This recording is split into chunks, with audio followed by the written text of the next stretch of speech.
만나는 역사 속 이야기, 다채로운 선거의 세계가 선거학개론에서 펼쳐집니다. 옆길로 새는 지식열전 선거학개론, 오늘 이 시간 함께하실 두 분 인사 나눠보도록 할게요. 먼저 박광일 작가님 함께합니다. 어서 오세요. 안녕하세요. 이어서 한규진 교수님도 함께합니다. 안녕하세요. 안녕하세요.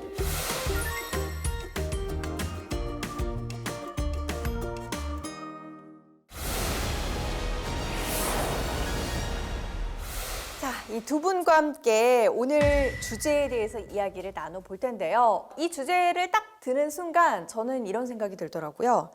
관심은 많지만 어렵다. 성 문제인가요? 아니 연애 왜 문제. 두 분은 그런 문제가 어려우시군요. 모두가 어려운 두 가지 문제인데 오늘은 그 두 가지 주제가 아닙니다. 자, 오늘의 주제 바로 세금인데요. 두 분은 어떻게 세금 좀 많이 내세요? 부가가치세를 많이 내고 있습니다. 저도 부가세 많이 내는 것 같습니다. 그러니까요. 저도 좀 세금 관련해서 좀 내는 것 같은데 세금이라는 게 사실 알면 알수록 어렵고 들으면 들을수록 어려운 게 바로 이 세금이 아닐까 싶습니다. 그래서 여기에 오늘 저희는 이제 선거까지 얹어서 좀 이야기를 해보려고 하거든요. 세금과 선거 이야기를 딱 들었을 때는 아니 이게 두 개가 도대체 무슨 관계가 있지? 이런 생각이 드는데 이게 이제 주제를 고르다가 한 네. 주제가 없으니까 그래 세금도 한번 선거하고 연관지어서 이야기해보자 이렇게 해서 지금 데려온 주제가 아닐까 저는 이런 생각도 드는데요. 그러니까 저는 거꾸로 왜 이게 이제서야 나왔지? 그래요? 노드하우스라는 사람이 있는데 노벨 경제학상 받는 사람이에요. 네.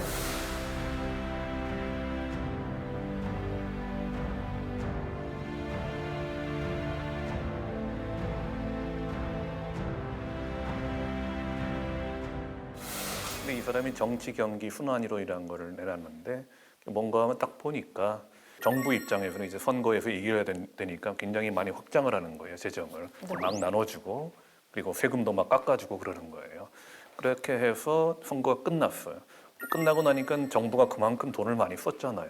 걷어들여야 되잖아요. 그런 경험 좀 겪어보지 않으셨어요? 선거 끝나고 나니까 갑자기 무슨 택시값도 올라가고 무슨 지하철 요금도 올라가고 맞아요. 예. 이 세금이라는 게 사실 종류도 굉장히 많고 또 법도 굉장히 어렵잖아요. 근데 이제 그거 아세요? 저 예전에 기사에서 봤는데 방귀에도 이 세금을 매기는 방귀세라는 게 있더라고요. 에스토니아. 맞아요. 에스토니아. 그게 방귀세가 있긴 있는데 사람에 대한 방귀는 아니고 소들, 가축들이 이제 트림을 하거나 방귀를 하면 이제 공기 중에 메탄가스가 배출되잖아요. 그런 게 환경에 오염을 시키는 겁니다. 결국은 이제 각국마다 이제 탄소 배출량 같은 거 따지기 맞아요. 때문에 이게 중요한 문제거든요. 경제적으로나 환경적으로나.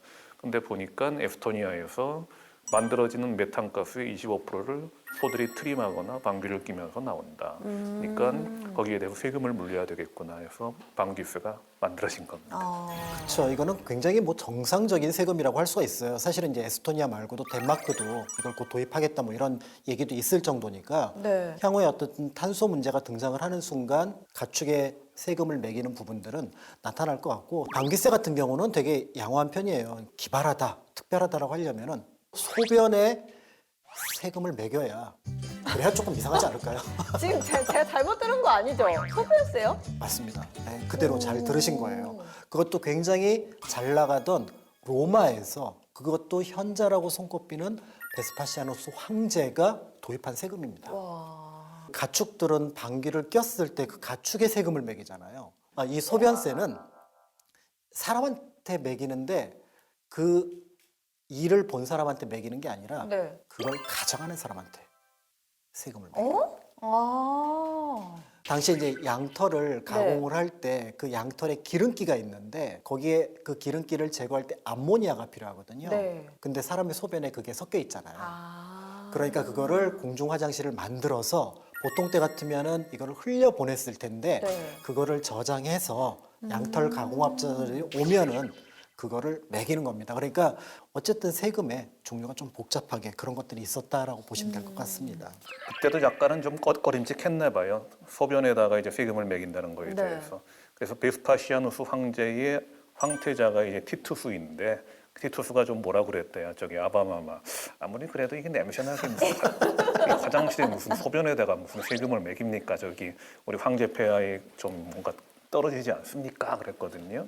바시아누스 황제가 이제 그 말을 하나 이렇게 냄새 안 나? 왜 그래? 그렇게 했다고. 세금에는 냄새가 안 나. 그렇게 얘기했다고 합니다.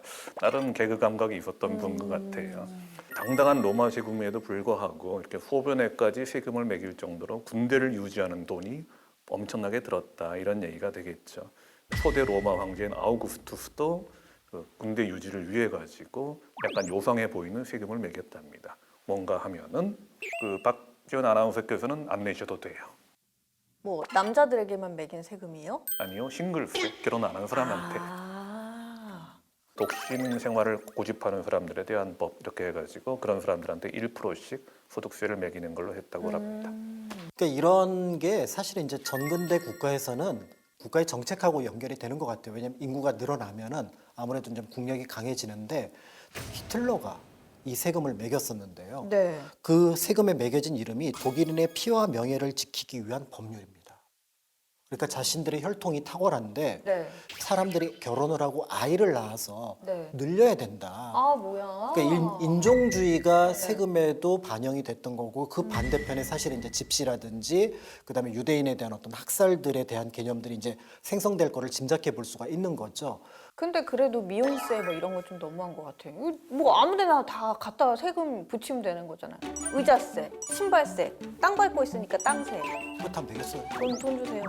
세금 내세요. 세금. 공기의 세금을 매긴 경우도 있었습니다. 공기세요? 예, 루이 15세 때 좀 국가 재정이 좀 힘들었나 봐요. 그래서 당시 그 실루엣이라는 재무장관이 있었는데 이 사람이 공기에다가 세금을 붙여버렸거든요. 그러니까 이게 말이 돼 가지고 난리가 나니까 결국은 사퇴를 했죠. 근데 이 실루엣이 바로 그 실루엣의 그 어원이 됩니다. 이 사람은 워낙 절약을 강조한 사람이다 보니까 초상화도 그냥 윤곽만 있으면 되는 거 아니야? 굳이 그렇게 다 그려놓을 필요 없지 않아? 이게 바로 실루엣이잖아요. 네. 그래가지고 거기서 실루엣이 유래됐다고 합니다. 근데 공기세까지는 아니라고 하더라도 사실은 물에도 세금을 매겼습니다. 문이요? 물 아니고 문? 뭐? 문 조선시대 때. 문에 세금을 내요? 네, 문을 조금- 열 때마다 돈 내는 건가? 그랬으면 더 좀 특별했을 텐데 네. 거기까지는 아니고 네. 정확하게는 이게 성문세예요.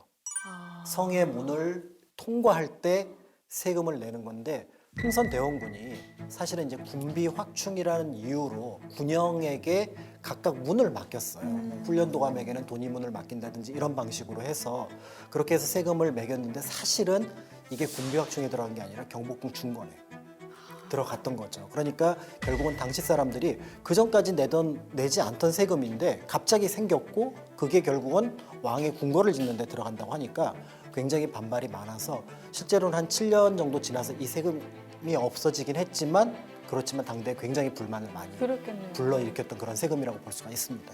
정말 그러니까 갖가지 세금들이 만들어졌던 것 같은데 그렇다면 이렇게까지 이렇게 하는 이유가 세금이 정말로 국가 운영에 있어서 좀 도움이 됐어요? 결국은 사람이 밥을 먹어야 살 수 있고 밥을 먹으려면 돈이 있어야 살 수 있고 국가라는 것도 하나의 어떻게 보면 생명이나 마찬가지니까 세금이라는 걸 통해서 그 걷어들여야만이 이제 그 운영이 되겠죠. 어떻게 보면 너무나 당연한 얘기가 되겠죠. 그렇죠. 그러니까 결국 국가가 운영하기 위해서 국민이 국가에 꼭 해야 되는 것들, 그러니까 대표적으로 뭐 국방의 의무가 있다면 그것과 더불어서 납세의 의무도 맞죠. 역시 이제 우리나라도 있잖아요. 우리나라도 이제 포함되는 것처럼 국가의 운영은 기본적으로 세금을 바탕으로 하기 때문에 이제 그건 피할 수가 없는 것 같다는 생각이 들기도 합니다. 문제는 이제 그 의무가 국민이 부담할 수 있는 영역을 넘어서는 경우 결국은 이것이 의무가 아니라 이제 국가에 대한 어떤 저항의 근거가 될 수 있다라는 점도 조금 생각을 해볼 필요가 있을 것 같아요. 조선 후기에 일어났던 여러 사건들을 보면은 결국 세금 문제가 반드시 나오고 동학혁명 당시에도 무명 잡세를 없애라. 그러니까 여기저기 세금을 다 붙인 거예요. 심지어는 효도 안 한다고. 그러니까 일종의 불효세처럼 벌금을 매겼지만 느끼기에는 이제 세금이라고 생각을 했던 거죠. 어떤 수령이 떠나게 되면은 뭐 선정비 하나 세운대요. 그러면 또 그거에 또 세금을 내는 방식으로 어떤 돈을 가져가고 하니까 결국은 조선 후기에 여러 가지 사회 모순을 어떤 본격화시키는 그런 어떤 문제라고 볼 수가 있는 거죠. 또 한편으로는 국가는 세금을 걷어서 현대에 들어와서도 굉장히 이제 크게 작용을 해서 야, 나 진짜 세금 못 내겠다. 이게 내가 낸 세금이 우리나라를 먹여 살리는구나 하는 사람들도 있었어요. 가수 비틀즈. 비틀즈요? 네. 비틀즈가 냈던 소득세율이 무려 95%. 95%. 그렇죠. 비틀스가 어마어마한 그런 인기가 있었고 어마어마한 돈을 세계에서 벌어들이고 그 어마어마한 돈을 대부분 국가가 가져가니 일단 2차 세계대전 이후였잖아요. 그러니까 전후 복구 비용이 엄청나게 드는데 그걸 다 비틀스가 다 복구했다. 이런 말이 나올 정도로. 과언이 아니죠. 그런 말을 해도. 그래도 이제 비틀스가 대인이었어요. 세금을 냅니다. 세금을 내는데 억울하잖아요. 그래서 나중에 노래를 짓습니다. 텍스맨. 이라는 노래를 짓게 되는데 그 노래 가사에 굉장히 재밌는 게 나와요. 네가 너의 몫은 하나야. 나의 몫은 19개야. 나는 누굴까? 나는 세금을 걷어가는 사람. 이게 가사의 맨 앞에 시작이 돼요.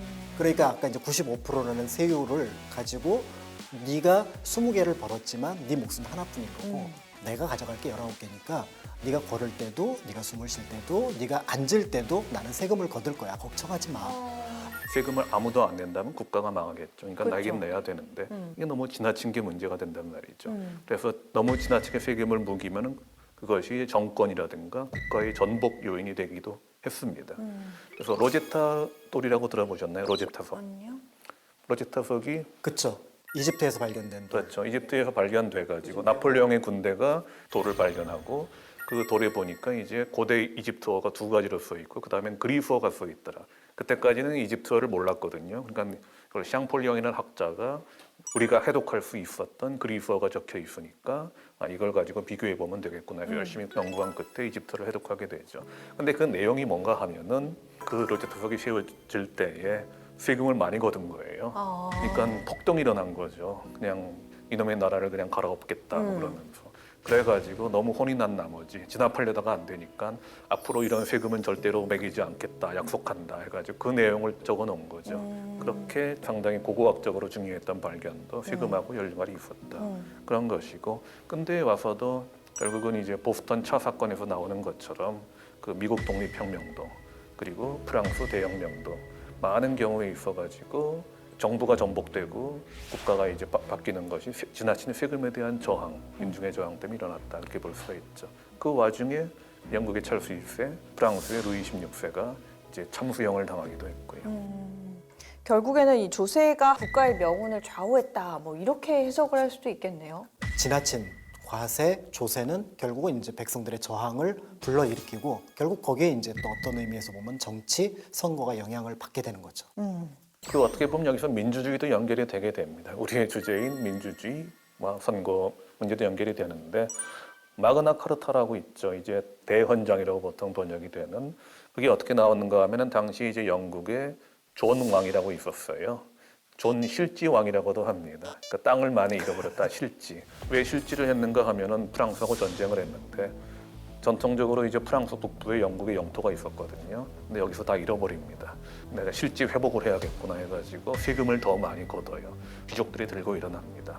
결국은 존 왕이 항복을 하죠. 대헌장에 서명을 하라고 그럽니다. 그 내용은 여러 가지가 있지만 가장 핵심적인 것이 앞으로는 그 대표 없이 왕 마음대로 세금을 매길 수는 없다. 그런 내용이죠. 그것이 대표 없이 과세 없다라는 원칙으로 현대 민주주의에 있어서 세금의 원칙이기도 한데 조세의 원칙이기도 한데 그게 그때 생겨난다고 볼 수 있습니다. 대표 없이 과세 없다. 여기서 대표라는 게 어떤 걸 좀 이야기를 하는 거예요? 우리나라 사례를 보면 우리나라 이제 헌법에도 보면은 조세의 종목과 세율은 법률로 정한다라고 명시가 되어 있습니다. 그런데 법을 정하는 것, 입법 활동을 하는 곳이 바로 국회가 되죠. 그런데 그 국회의원을 우리가 선출하고 우리의 대표로 정치에 참여를 시키는 거잖아요. 그런 면에서 볼 때 이제 우리나라도 국회의원을 국민이 뽑으니까 대표 없이 과세를 하지 않는다라는 그 원칙이 적용되는 어떤 모습이라고 볼 수가 있는 거죠. 이 프로그램 하면서 사실 이제 유권자일 때가 좀 자부심이 느껴지는 그런 때가 있거든요. 지금 이 순간, 우리 이렇게 어깨 좀 쭉 올려볼까요? 우리 유권자 아닙니까, 유권자.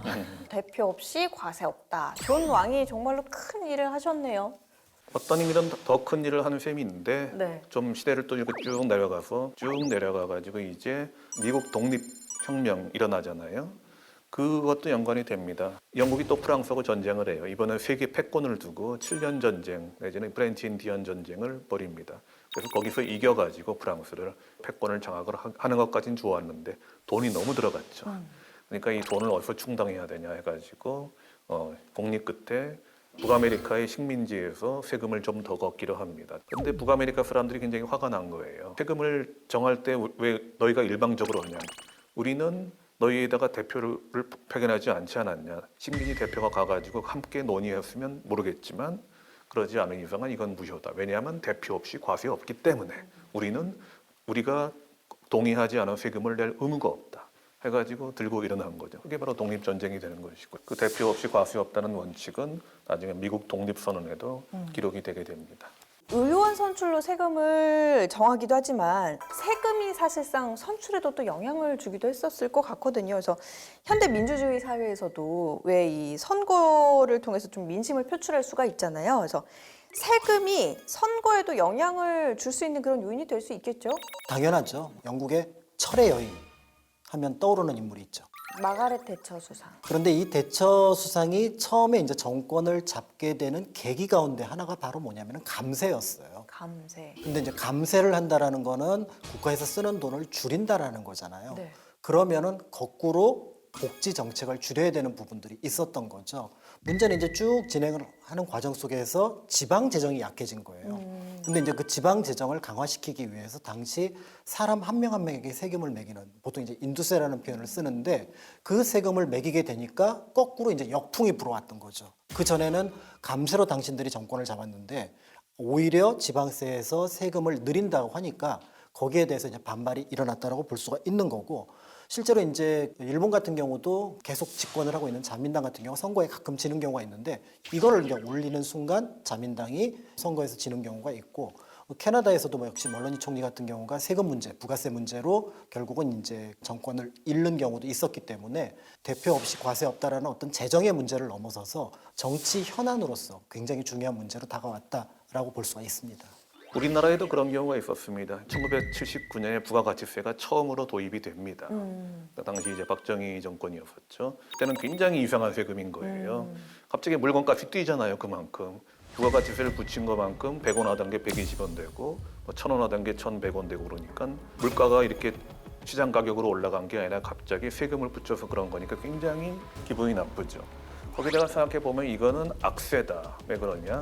세금은 보통 소득이 많은 사람들이 이렇게 누진세라고 해가지고 이렇게 많이 내고 소득이 적은 사람들은 적게 내고 그러는데 이거는 가장 쌀에 이렇게 세금이 붙는다면은 부유한 사람이나 가난한 사람인데 하루에다 3끼 먹는 건 똑같지 않나? 조세 형평성이 어긋나는 거다. 해가지고 사람들이 굉장히 부글부글하는 거예요.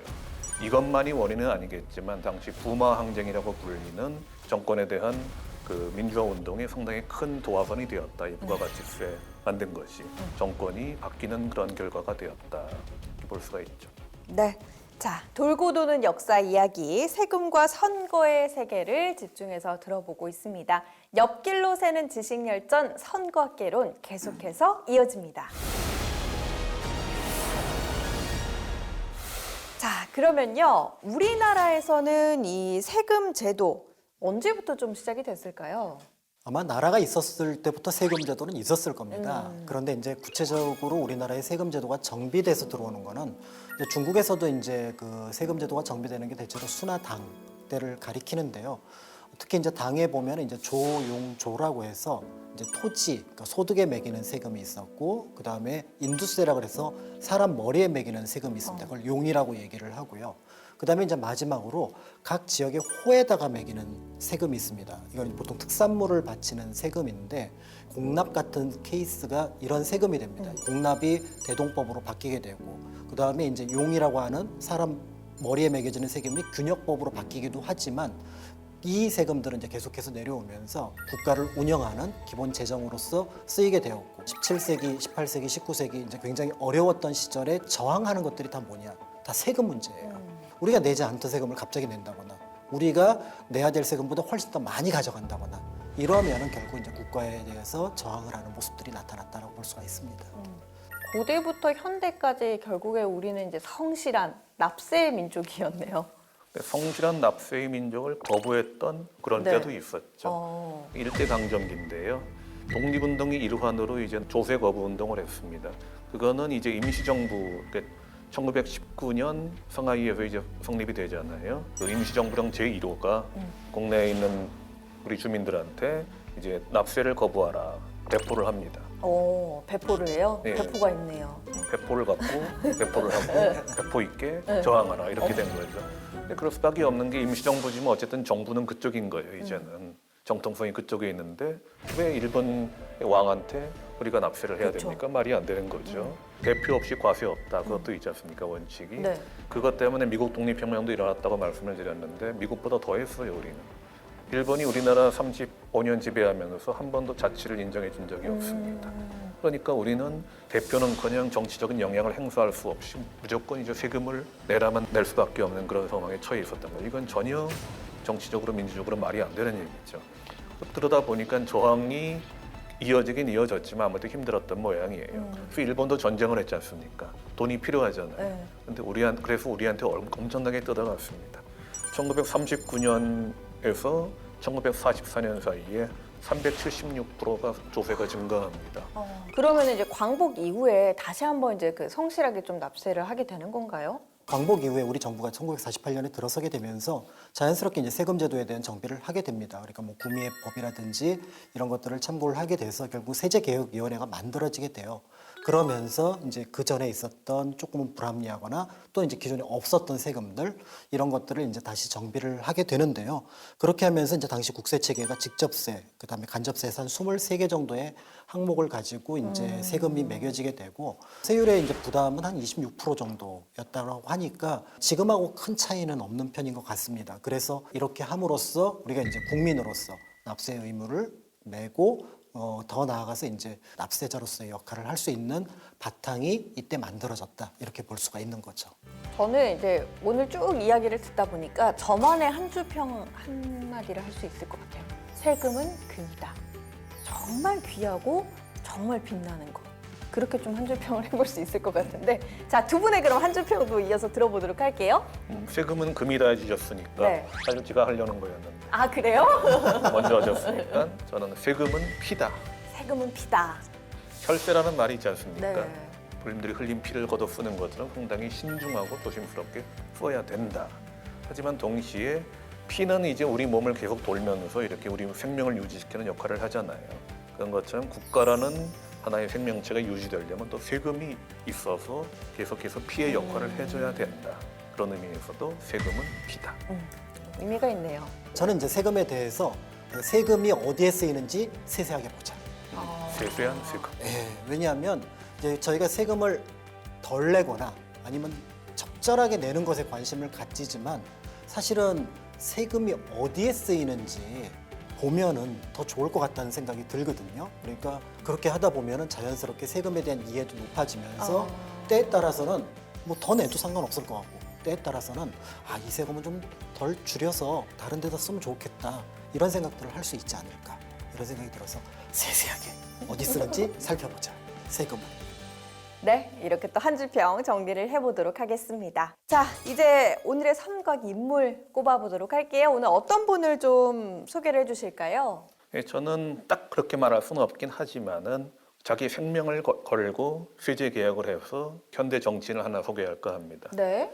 울로프 팔메라는 사람인데 들어보셨나요? 아니요. 이 사람이 스웨덴 총리를 지냈고요. 사회민주당 당수로서 집권당으로서 2번 총리를 지냈던 사람입니다.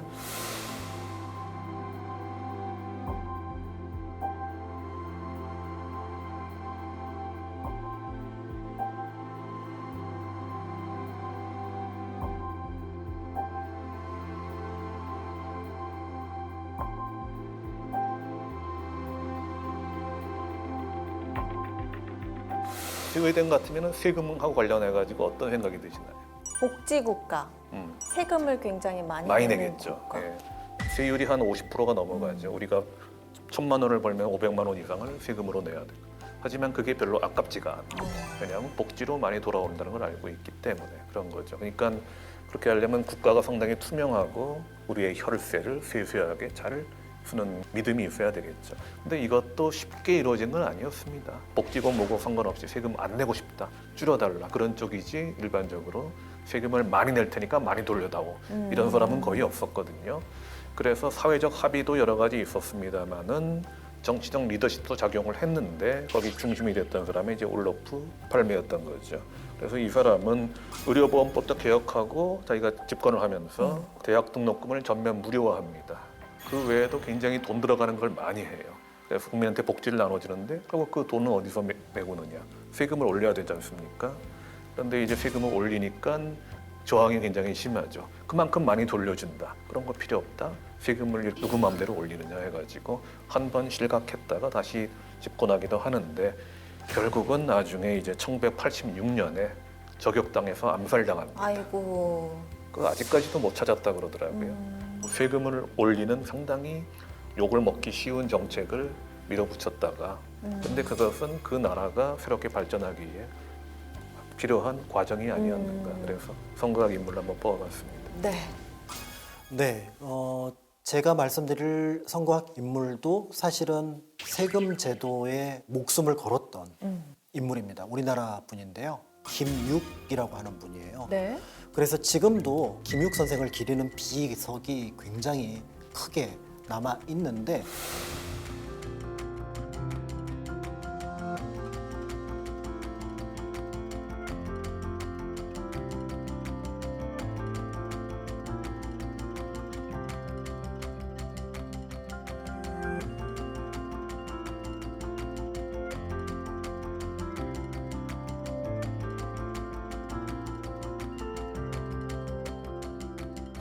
그분이 바로 대동법을 충청도와 전라도에 펼칠 수 있도록 노력을 했던 분입니다. 그러니까 그 전에 조선시대에 이제 세금이 조용조라고 하는 시스템에서 사실은 언뜻 생각하면 소득의 세금이 가장 많이 붙어야 될 것 같은데 여기는 별로 세금이 안 붙고 인두세라든지 호구세라고 할 수 있는 특히 공납의 세금이 굉장히 많이 붙었습니다. 그러다 보니까 이 공납이 백성들의 부담이 굉장히 컸었는데 문제는 임진왜란 병자호란이 끝나고 난 상황에서 백성들이 전쟁 끝났는데 이제 땅도 없고 먹을 것도 없는데 세금은 그대로 타박타박 걷어가는 거예요. 그러니까 이제 민심이 이반되고 나라가 이대로 간다면 굴러갈 수 있을까라는 어떤 위기 의식을 가졌는데 광해군 때 대동법이라고 하는 특산물을 쌀로 내는 세금이 한 번 경기도에서 해본 적이 있어요. 이거야. 이거면 백성들이 살 것 같아. 더 나아가서 여태까지 농사를 안 짓고 유리하던 그런 사람들이 세금을 쌀로 내면 자연스럽게 농사도 안정이 될 거고 이 생각을 하면서 밀어붙이는데 주변에서 굉장히 막 뭐라고 합니다. 특히 임금님께서 공납을 받는 이유는 각 지역의 특산물을 통해서 국가를 통치하는 이념이 달려있어 뭐 이런 어떤 비판들이 있는데 그게 중요한 게 아니라 지금 백성들이 살아야죠. 그리고 국가도 재정이 튼튼해야죠. 라고 얘기를 하면서 그걸 밀어붙이면서 나중에 저 사람은 성적 기록에 고집이 세요. 그러니까 이제 정치 성적이 되겠죠.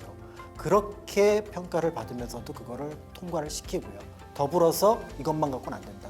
돈을 돌려야 된다라고 해서 화폐제도의 도입을 적극적으로 도입하기도 했던 그런 인물입니다. 그런 면에서 세금, 더 나가서 백성을 살리는 것이 국가를 살리는 거다라고 생각을 했던 김육 선생을 선거학 인물 꼽아봤습니다. 네, 오늘 이렇게 선거학 인물까지 각각 꼽아봤는데요. 저는 오늘 이야기를 쭉 나눠보면서 딱 한 가지 말이 크게 기억에 남는 것 같아요. 대표 없이 과세 없다. 그 말이 이렇게 쭉 기억에 남으면서 유권자인 제가 스스로 약간 자랑스러워지는 기특하다. 감시도 잘하고. 네, 그렇게 생각이 드는 것 같습니다. 자, 모범 유권자 더하기 모범 납세자인 저희 셋은 다음 시간에 또 다른 이야기와 함께 돌아오도록 할게요. 오늘 이 시간도 함께해 주신 여러분 고맙습니다. 감사합니다.